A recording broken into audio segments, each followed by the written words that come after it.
Hello there and welcome to another Swigging Steve's Bargain Beer Reviews. Just checking it's recording. Yes, it is. Here back in my shed again. It's getting cold. It's actually getting cold towards Christmas for once, which is a surprise. Usually it gets mild towards Christmas. We usually get a cold spot just after or just before, but it's getting cold towards Christmas, which I like. I love festives. I love the festive time of year. Love Christmas, love lights, love tinsel, love Christmas carols, love Christmas songs. In fact, I might even do a Christmas countdown of my top 10 favourite Christmas songs. If you want me to do that, I'll do that while I'm reviewing a beer maybe. Or if you're not interested, then I'll not bother. This beer came in at Job Lot in Rotherham. Not everywhere has a Job Lot, but most places have places similar to this, I would have thought, around the country.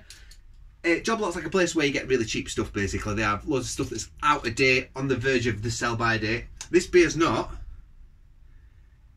Oh, no, this beer is out of date, actually. This beer is out of date by a month, okay? Which is not too bad. And this is Lovestruck by Madness Brewing Company. And you can see there, 99 pence. And you get all sorts of stuff at this off-licence. Now, I've just bought this for 12 quid. Founders Beers. Look at that. I might review one of these if you're interested. These came in at less than £1 each. 7.5% Centennial Ale. But I've kept with the Christmas theme and I've gone with the Lovestruck. So this is a Christmas beer, festive beer, brewed by a brewery. Most breweries brew these beers at Christmas and we think to ourselves, yeah, we know what to expect. It's probably just one of their recipes but with something added to it. A little bit of orange, a little bit of spice, a little bit of this, a little bit of that. I had one of these the other day and it was nice. It was nice. I don't want to spoil the review or anything, but let's review it together and let's see what we think. So, here we go. Here we go. It was worth the review. Let's put it that way. So, right up top, we've got some bubbles coming up there. You get what you're getting off that. For me, it's quite fruity. It's quite fruity. You're getting dried fruit in there, but you're getting a hop. You're getting quite a. It smells like it's going to have quite a sharp hop character to it, shall we say. It's got a nice citrusiness, but it's got a lovely sort of oranginess to it. Almost like slight fruitcakey notes. And maybe like a bit of a roastediness to it as well. Almost like a bit of a jammy quality to it, actually. Some of these continental beers. If you look at the colour, it's got a nice amber colour to it. I call that a nice amber colour.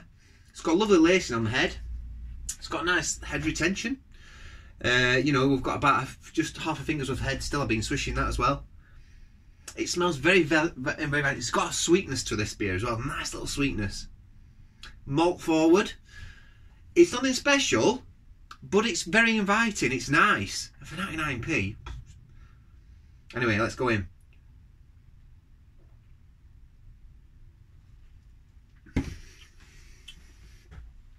Nice. I like it. I weren't sure the other night because I kind of had one with my dad. And when I'm with my dad, I'm always like, yeah, it's right nice. Everything's nice, you know, when you just sat with your dad just drinking beer. I thought I'd have another go at it though. When my palate's clear, I've not had anything to eat beforehand. And it has got quite a bitter quality to it. Okay, it's not Christmassy at all. Apart from maybe a slight dried fruit edge, which gives it a slight Christmassy sort of feel to it. It's got a lovely aroma. Almost like a jammy, like a marmalade-y maybe sort of smell. But then a fresh, hop, British traditional, quintessential smell to it as well, you know, you get from these beers. It's alright. It smells lovely, it tastes good too. On the mouth then, so first of all, mouthfeel. Lovely mouthfeel. Medium to full bodied for me. I think that's got a lovely body feel to it.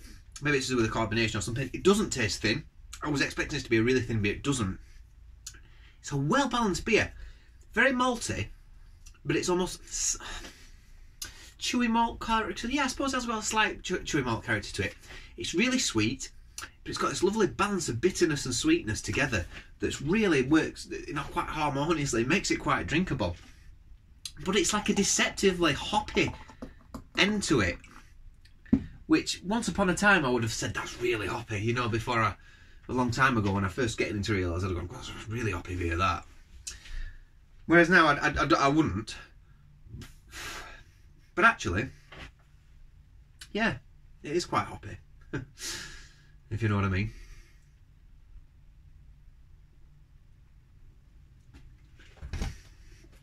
Certainly got a dryness to the end as well.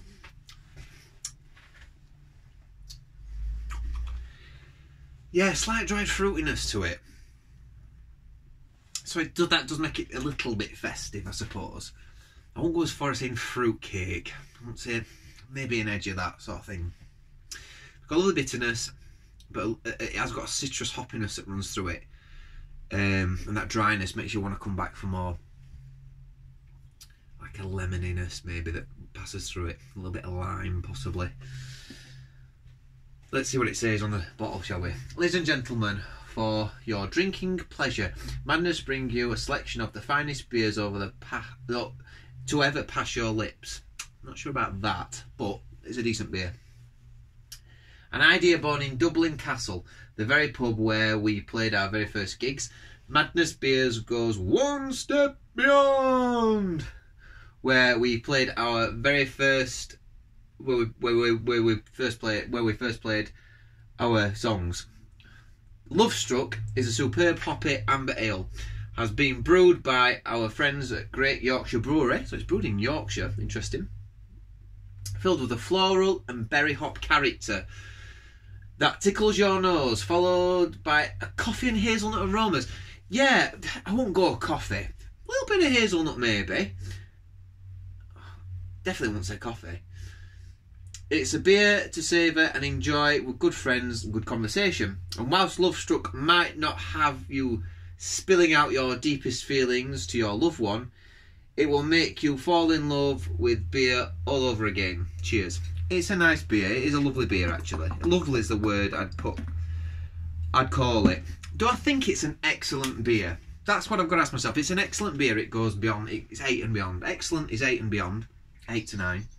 9 to 10, outstanding. 7 to 8, good. To very good, actually. So...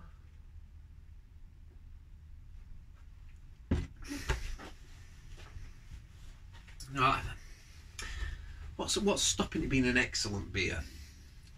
Well, the fact that it says it's a Christmas beer for a start, it's not really particularly Christmassy. I wouldn't say it's coffee either. I'd say what it's selling the beer as isn't what it is. It's got a slight metallicness that comes through it the more you drink it. Almost like a slight mass-produced sort of taste to it.